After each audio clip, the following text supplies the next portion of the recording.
Yo,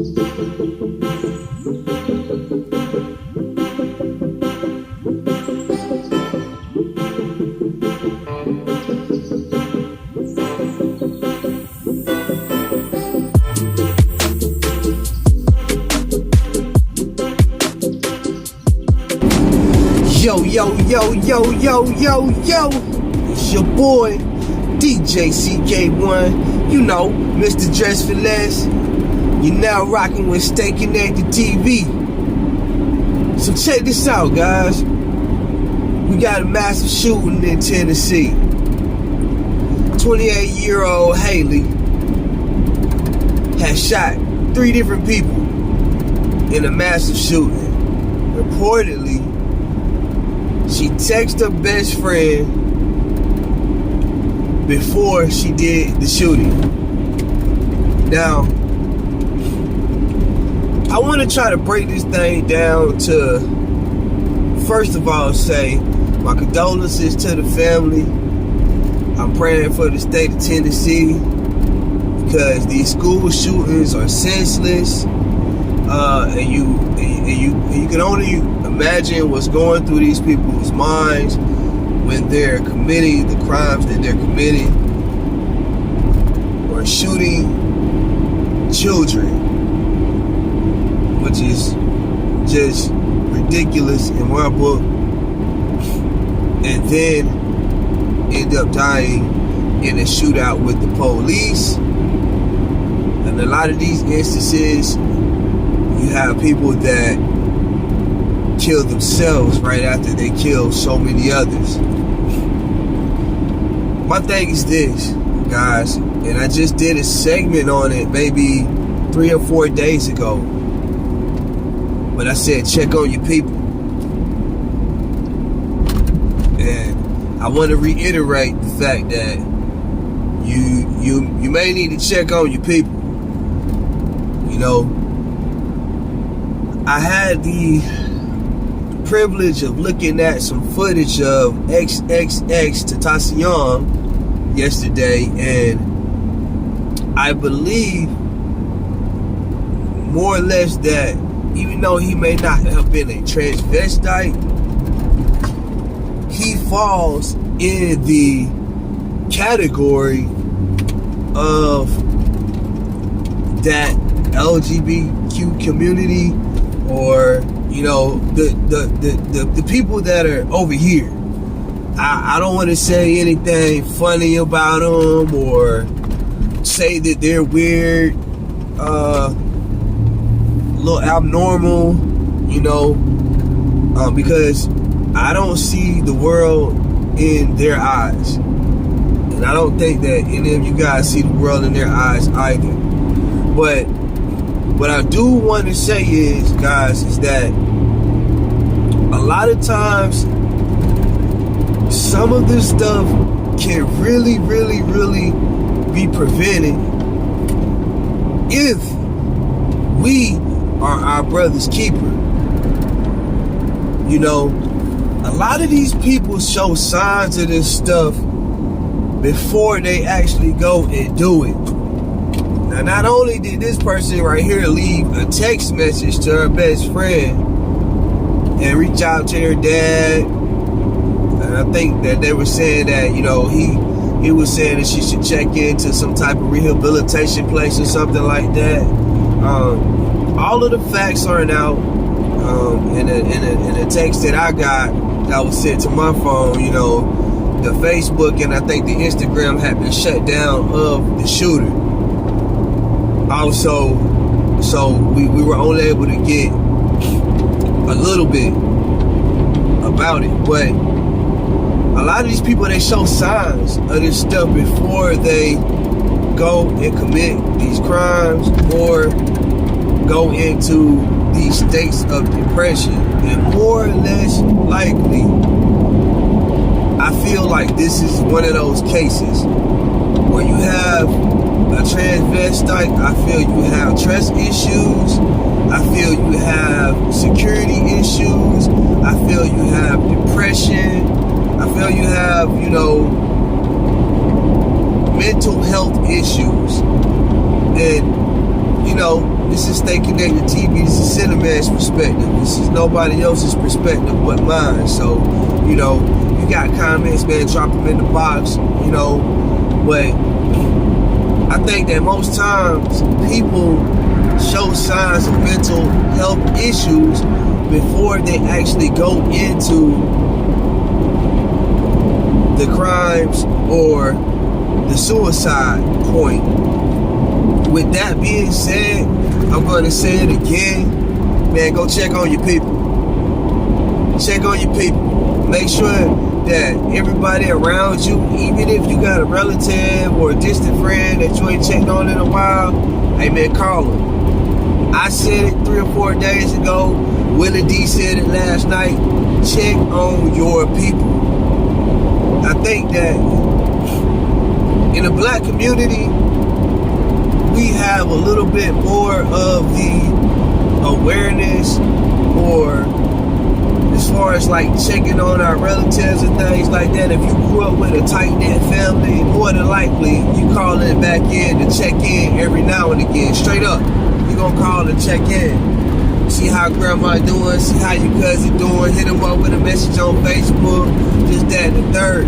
I do believe that in other communities, like especially the white community, a lot of parents are chasing the dollar. A lot of parents are chasing the dollar. You're not so honed in to, you know, giving Cindy a hug or making sure Bobby's okay. Man, a lot of instances and cases, they got the credit, they got the realty, you know, they got all that stuff on lock. But when it comes down to the mental health, it takes special people just to keep all that stuff intact sometimes. Sometimes less is more. You know, I ain't telling nobody not to chase your dreams, not to want a big house, not to want to live in the castle, because I ain't gonna lie, I want all that. I want to live in the mansion, I want to live in the castle, I want to be the top cream of the crop, you know what I mean? As long as I'm doing these videos, man, I got some type of hope or chance of getting close to it, man. At least close to not working and not having to worry about whether I'm going to get, you know, Social Security or not or something like that. But when you're chasing that bag, chasing that dollar, and this is one of the reasons why, you know, we may not be honed in on our families. The other reason, or one of the other reasons could be, you know, hey, you know, you're in an abusive relationship to where you need to go get help with that, you know, and you don't know how to communicate. Communication is everything. If you know how to communicate, I feel that a lot of these different things won't happen if you know how to communicate. Because if you know how to communicate, you can talk to someone and tell them that you got a problem, or you know, when you feel a certain way, you will have that outlet to express yourself, you know, and then whoever you express yourself to, that person has to be trustworthy to keep that information, you know, confidential, which gives that other person security. So not only do you give them the conversation and the communication, you give them security, because they don't trust anybody but you. I know we all got people that would rather talk to us or talk to you rather than they want to talk to, you know, a parent or somebody close or whatnot. All I'm saying is, man, check on your people. Some of this stuff could be prevented. You never know what's going through someone's mind, how they're feeling, you know, what their thoughts are as far as, you know, going at the next person or going at somebody else. You never know. It could be your son, it could be your daughter. I've had close encounters with people, you know, that are trans or maybe gay, you know, or just maybe confused about their sexuality, you know, period. I don't, you know, it's not something that I was saying I condone, because, you know, I only like women. And I'm married, so, you know, That should speak for itself. Ain't no undercover nowhere over here. But man, when you got, you know, questions about your sexuality, or you feel more masculine than you feel feminine, or you feel more feminine than you feel masculine, you know, these people may need somebody to talk to, or may need some help. And if you're giving them the back end of the stick, or giving them a lashing every time they come out, because talking to one of these people can be very, very confusing. I'm not gonna lie. I try to stay as far away from the conversation as possible, but looking at things like, you know, these shootings that are happening, you know, if I ever come across, you know, a transvestite or someone that's gay or whatever, I try to treat them human.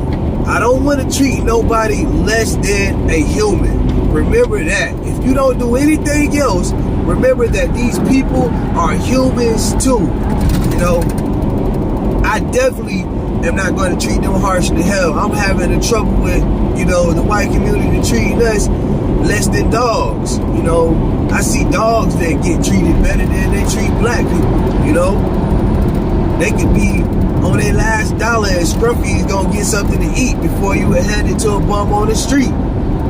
White or black, it don't matter. Mexican, whatever. They gonna feed the dog before they feed that human. But that's just a good point that I want to bring, man. Like, hey, everybody is a human being. And if you were birthed and you were put on this earth, no matter what situation you were put into, man, there are people that are better off than you, and there are people that are less fortunate than you. So when you come across these people, please don't neglect the fact that a hello, how you doing, or, you know, soft conversation could kill a lot of the animosity or the harshness, you know, or the anger in somebody's heart. Period. A soft word can kill a lot of it. No, it's not the most comfortable feeling being around these people. It may make you a little uneasy, but remember, it's only for the 1 or 2 minutes that you got to be in line with this person, or that if you work with them, you only got to be with them for that 8 hours. If you go to school with them, you only got to be with them for that hour that you know, in that math class or that reading class, whatever it is, you know, it's only for a period of time. Nothing that you do should ever push anybody to the limit of killing themselves or push them on the edge. Remember, you don't know whether this person is at the edge of that diving board and or at the edge of that building and they get ready to jump. You don't know what state of mind. I'm not saying go around worrying about everybody just that and the third, but you know when you see red flags. You know when you see red flags, and when you see a person that's just not in their right state of mind, you know something's wrong with them. Hey man, take the time to stop, bow your head, say a prayer for them. You know, if they crying or if they're in the way, you know, say a prayer for them. If you feel led to, stop, ask them how they doing. You know, guys, do something, but whatever you do, just make sure it ain't harsh. And back to the point of checking on your people, check your people out, man. Check your people out, because you never know what state they going through. Somebody called you and, you know, they're annoying as ever, man, at least pick up the phone and say, hey, cuz, how you doing? But, you know, when you get into the call and it's more than you can handle, say, listen, cuz, or listen, whoever, or your friend, or Joe Bob, Billy Bob, you know, or Mama Quisha, whatever their name is, you know what I mean? Listen, the only thing that I can do for you is, you know, just say a prayer with you, you know. I love you. And telling somebody that you love them, because everybody that falls under the I'm a Christian or I love God type thing, you should know you're gonna have to love everybody in order to make it off this earth. Is what I've been told, what I believe in. So I exercise the word love more than a lot of people I know. I don't care what color you are, boy, girl, transvestite, whatever. Hey, man, I love you, man. I'm quick to say that. I love you, man. I love you. I say it at the end of some of my segments. I love you. Because you never know what that does in a person's day. And I be dead serious. Because I ain't got no hate for nobody in my heart. Man, God, wake me up in the morning. I ain't made it to every, goal in my life, but hey, I'm not about to sit here and say I ain't accomplished a lot. And I ain't been nowhere. That would be a lie. I'm very cultured. Like I said, I've been different places in the country. I know what it feels like to be treated great, and I know what it feels like to be treated like garbage, man. I mean, when I was driving trucks, bro, I was out in, I think, Iowa, Wisconsin, one of those states, man, and I was talking to one of the truckers. And the trucker, he's driving, I call him the shit wagon. The wagons with the cows on it. You seeing all the boo-boo and stuff coming out the little holes and stuff in the wagon, be stank as ever. I'm talking to this guy, and he pumping gas. This is while I was driving trucks. It was like about 9 or 10 years ago. And I asked him, I say, man, how you doing, man? My name's such and such and such. I mean, what does it take to get into one of these trucks? What does it take to drive one of these trucks? I mean, I got the coldest shoulder ever. He said nothing. And I think that nothing killed my vibe for the rest of the day. I couldn't believe that this guy was treating me like this. He didn't know me, I didn't know him, but I was friendly enough to know that maybe this was a good career to get into. How do I get into it? How do you drive one of these trucks? You know what I'm saying? What's the company?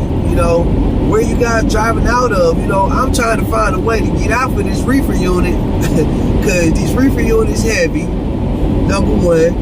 And then they was always going all across country, so I didn't want to do it, not knowing that the shit wagon do the same thing. But anyway, long story short was, man, that was the coldest shoulder I ever had. And me being me, I don't want to give nobody that cold shoulder. That's just not me. That's not in my DNA. My mom didn't raise me to be that way. My mom raised me to love and to help who you can help. And don't say nothing about it. You don't do stuff to be seen, man. People don't want to be helped by somebody that's gonna go talk about it and brag and say I did this and say I did that, man. You do it, go on about your business, man. You gonna see it a couple days down the road, a couple weeks down the road, months, could be a year later. But God gonna see your actions and He gonna reward you for it, man. So my whole message today, man, is just listen. Check on your people and exercise that word love. I love you, man. I love you, my friend. Have a good day, man. Love y'all. Just let it start flowing out easily, man. And you'll get a lot of comfort in your heart just by expressing your love for someone, or just by letting someone else know that they have someone, at least one person that care about them. And that can make all the difference in somebody just going in and taking lives of other people because they're angry that nobody cares about them. Point blank, plain and simple. Get it? It's your boy DJ CK1 in the morning, man. I love y'all. Have a good day, man. And let somebody know that you love them today, man. For sure. Stay connected.